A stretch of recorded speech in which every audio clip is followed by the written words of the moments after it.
Hey everyone, my name is Chef Damian, and today I'll be guiding you through 2 vegan dishes and 1 vegan dessert that I really enjoy making. So the first one that we'll start out with is a very nice vegan salad that you can use as an appetizer, like to a party or any other event. So the first few ingredients will be 1 green or red leaf lettuce, 4 to 5 strawberries or any other fruit, sliced or cut to your liking, a 1/3 cup walnuts or any other nut that you like, and olive oil and balsamic vinegar to make a vinaigrette. So to start off with the salad, we'll be putting 1/4 cup of olive oil and a tablespoon of balsamic vinegar into a small bowl that you have, and you'll leave it there until the rest of the salad and the greens are done. So once you're done making the vinaigrette, you'll pour it on top of the lettuce. Once you've poured the vinaigrette, you can add any toppings to the salad that you'd like, and there you go. You have a very easy salad that you can make if you're in a rush or you need to entertain any guests. The next meal that we'll be making today will be a vegan spinach quiche, and this one is definitely more complicated than the salad, so I would pay attention to this. The first step that you need is to make the crust. So for that, you'll need 250 grams of flour, half a teaspoon of salt, 125 grams of vegan butter, and 4 tablespoons of water. After that, you'll combine and mix the ingredients in a bowl until a soft dough forms, and you're going to let that dough rest in cellophane wrap for 30 minutes in the fridge so that it doesn't go bad. While your dough is resting in the fridge, you're going to be making the filling.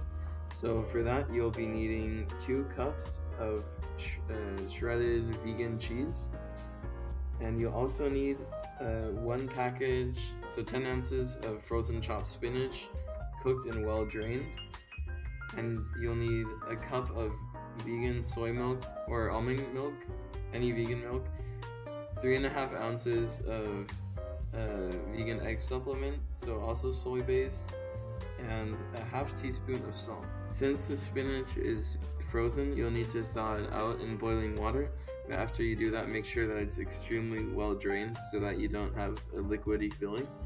And once you have the spinach well drained, you're going to put the spinach and the vegan milk and the vegan eggs and the cheese into a medium bowl and stir it up with a spatula so that they mix together. Alright, once you have the ingredients mixed in a bowl, you're going to want to preheat the oven to 350 degrees. You can use any conventional oven or also a toaster oven. Then after the half hour has passed, you're going to take out the dough that's been resting in the fridge and lay it out onto a clean surface, and you can roll it out with a rolling pin so that it doesn't become too thin. With the vegan butter, make sure to butter the 9-inch, and once that's done, you'll lay the dough that you rolled out onto the pie plate, and make sure that you use a rolling pin to take off any dough from the sides that hangs over the pie plate, and stab a lot of little holes with a fork into the base of the dough so that any air can escape and that the dough doesn't collapse on itself when it gets baked. Alright, now we're almost done. So you're going to put the filling of the spinach and the cheese and eggs and milk onto the dough, and after that, make sure that you put it into the oven for an hour or until the quiche has set.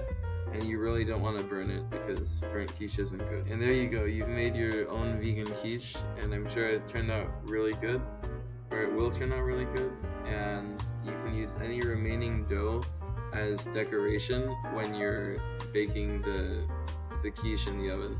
No meal is good without a nice dessert, so today we'll be making also a 3-ingredient almond flour shortbread cookie. Before you do anything, you're going to want to preheat an oven to 350 degrees. So for these, we'll be using 1 cup of blanched almond flour, not almond meal, 2.5 tablespoons of sugar, 2 2 tablespoons of melted coconut oil, and 1 tablespoon of water and a pinch of salt. Once you've done that, in a medium bowl, combine all the ingredients that I mentioned and stir them to combine them, and break up any lumps in the flour and or the sugar. And now you're going to shape the dough into 12 1-inch balls using a cookie scoop, and you're going to want to place the balls 2 inches apart on a prepared baking sheet and flatten to like 1 centimeter thickness, and you can use a fork also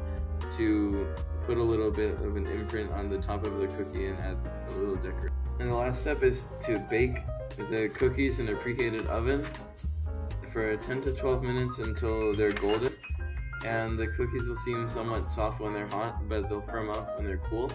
And then once they're cool, you're gonna remove them from the oven and cool them on a sheet for 10 minutes, and there you go, you have your cookie. Alright guys, thank you for listening to my cooking show. It might have been a little bit boring, I'm sorry, but you definitely would want to try out at least one of these recipes, especially the coconut cookies, because they're super easy to make and they taste really good. And also, not only that, but you're reducing the demand for CAFOs and saving the environment.